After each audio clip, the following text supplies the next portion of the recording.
Unit and dimensions topic complete कर लिया है। अब हमारा जो अगला टॉपिक होगा वो होगा सिग्निफिकेंट फिगर्स। लेकिन उसको देखने से पहले हम डायमेंशनल एनालिसिस पे कुछ क्वेश्चन सॉल्व करेंगे। सो हमारे पास पहला क्वेश्चन है, which of the following is the dimensions of the coefficient of friction. So हमको बताना है कोफिशिएंट ऑफ फ्रिक्शन का डायमेंशन क्या होगा। सो कोफिशिएंट ऑफ फ्रिक्शन होता क्या है? कोफिशिएंट ऑफ फ्रिक्शन होता है रफनेस ऑफ द सरफेस। जैसे हमारे पास कोई सरफेस है वो बहुत ज़्यादा रफ है तो उसका जो कोफिशिएंट ऑफ फ्रिक्शन है वो बहुत ज़्यादा है, और जो हमारे पास कोई सरफेस है जो बहुत स्मूथ है तो उसका जो कोफिशिएंट ऑफ फ्रिक्शन है वो वेरी स्मॉल है। सो अब हमको कोफिशिएंट ऑफ फ्रिक्शन का डायमेंशनल फार्मूला निकालना है। सो हमारे पास जो एक फार्मूला है फ्रिक्शन का वो है F is equal to mu N. N को आर से भी लिखते हैं क्योंकि एन जो होता है नॉर्मल रिएक्शन होता है या इसको रिएक्शन फोर्स भी कहते हैं। तो यहाँ पे एफ क्या है? Frictional force.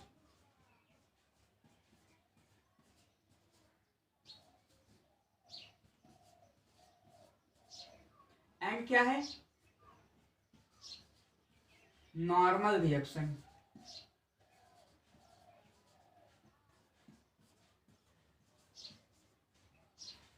या रिएक्शन फोर्स।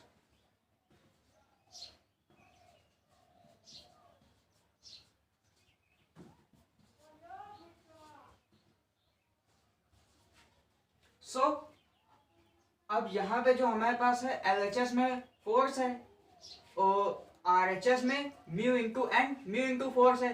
सो हमारे पास जो प्रिंसिपल ऑफ होमोजिनिटी है वो ये कहता है LHS की डायमेंशंस और RHS की डायमेंशंस बराबर होनी चाहिए। सो अगर यहाँ पे LHS की और RHS की डायमेंशन बराबर होंगी तो हम ये कंक्लूजन निकाल सकते हैं कि यहाँ पे जो म्यू होगा कोफिशिएंट ऑफ फ्रिक्शन ये डायमेंशनलेस होना चाहिए, तभी तो LHS की डायमेंशन RHS की इक्वल होंगी। अगर यहाँ पे म्यू की भी कोई डायमेंशन होगी तो अगर उसका हम एन के साथ प्रोडक्ट करेंगे तो वो LHS इक्वल टू RHS नहीं आएगा। तो यहाँ से जो म्यू है वो सेम क्वांटिटीज का रेशियो है, इस वजह से म्यू की जो डायमेंशंस होंगी वो डायमेंशनलेस होगा। म्यू यहाँ पे डायमेंशनलेस होगा। तो यहाँ पर हमारे पास जो ऑप्शन डी है वो करेक्ट है। आइए देखते हैं नेक्स्ट। हमारे पास सेकंड क्वेश्चन है, in the relation P is equal to alpha upon beta into e की power minus alpha Z upon K theta, where P is pressure, Z is length, K is Boltzmann constant and theta is the temperature. The dimensional formula of beta will be। यहाँ पे कहा गया है P जो है pressure है, Z जो है वो लेंथ है, K जो है वो बोल्ट्जमान कांस्टेंट है, थीटा जो है वो टेम्परेचर है। तो हमको बताना है बीटा का डायमेंशनल फार्मूला क्या होगा। ये हमारे पास चार ऑप्शंस दिए हुए हैं। सो आइए हम इसको सॉल्व करते हैं।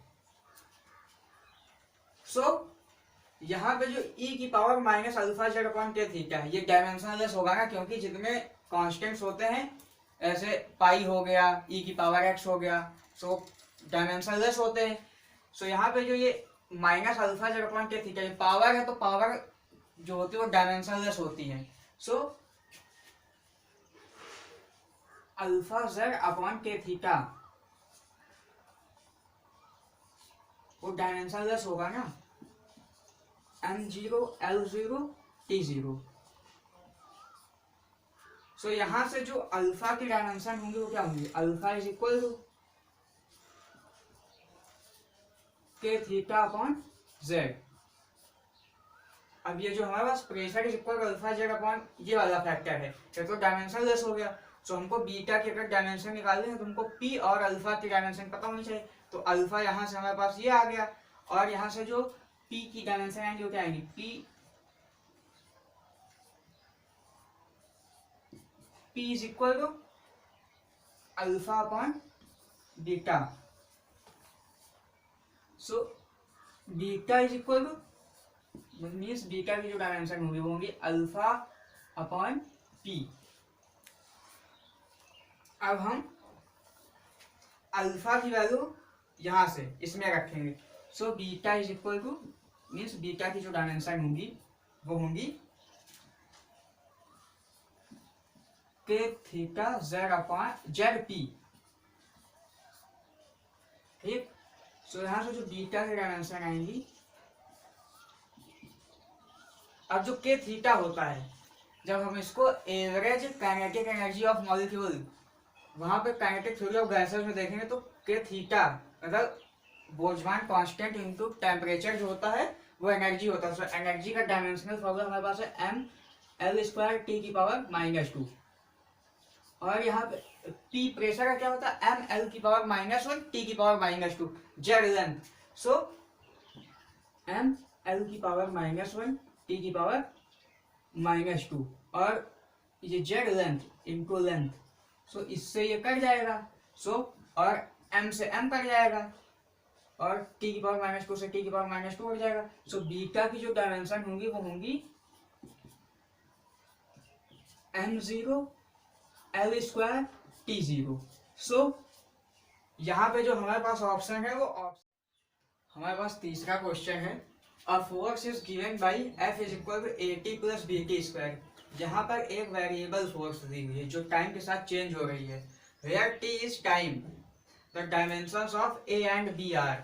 यहाँ पे फोर्स का एक रिलेशन दिया गया हुआ है, F is equal to AT plus BT square.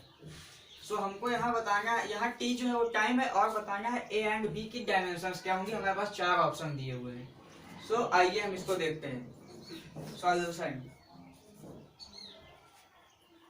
अब जो हमारे पास प्रिंसिपल ऑफ होमोजेनिटी होता है जिसको हमने पढ़ा है वो होता है कि हम जो LHS की डायमेंशंस होती है वो RHS के इक्वल होती है। सो F की जो डायमेंशंस होनी चाहिए वो AT के बराबर होनी चाहिए और BT स्क्वायर के भी बराबर होनी चाहिए, क्योंकि अब जैसे मान लीजिए AT जो है फोर्स की डायमेंशन है, तो अब फोर्स की डायमेंशन में हम फोर्स की ही तो डायमेंशन जोड़ेंगे। जैसे हमारे पास 1 kg है तो 1 kg में 1 kg ही तो ऐड करेंगे। सो हमारे पास जैसे AT की जो डायमेंशन होंगी वो फोर्स की होंगी और जो BT स्क्वायर की डायमेंशन होंगी वो भी फोर्स की होंगी। सो यहाँ से जो फोर्स की डायमेंशन आएंगी वो आएंगी F की डायमेंशन, वो AT की डायमेंशन के इक्वल होंगी। तो यहाँ से जो F की डायमेंशन होंगी वो होंगी हमारे पास M L T की पावर -2। तो A की डायमेंशन हमको फाइंड करना है, T का क्या होता है T। सो यहाँ से जो A की डायमेंशन आएंगी वो आएंगी M L T की पावर -3। इसको जब हम नीचे भेजेंगे तो ऊपर जाके -1 पावर हो जाएगी तो -2 में ऐड हो जाएगा। सो हमारे पास A की डायमेंशन ये आ गई। अब हम B की डायमेंशन निकालेंगे। सो हमारे पास जो फोर्स की डायमेंशन होगी वो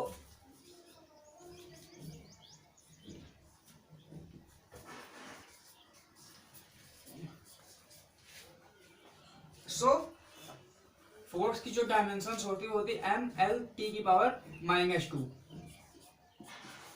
सो B की डायमेंशन, अब टाइम का जो डायमेंशन होता है वो T होता है, अगर T से रिप्रेजेंट होता है तो यहाँ से T स्क्वायर। सो हम जब इसको इधर ट्रांसपोज करेंगे तो हमारे पास आएगा B की जो डायमेंशन आएंगी वो आएंगी M L T की पावर -4। सो अगर हम ऑप्शन मैच करें तो A की जो डायमेंशन है वो M L T की पावर -3। सो हमारे पास C और D ऑप्शन का रखे, लेकिन जब हम आगे B का मैच करें तो M L T की पावर -4। सो ऑप्शन C में ही केवल है। सो हमारे पास ऑप्शन C जो है वो करेक्ट है।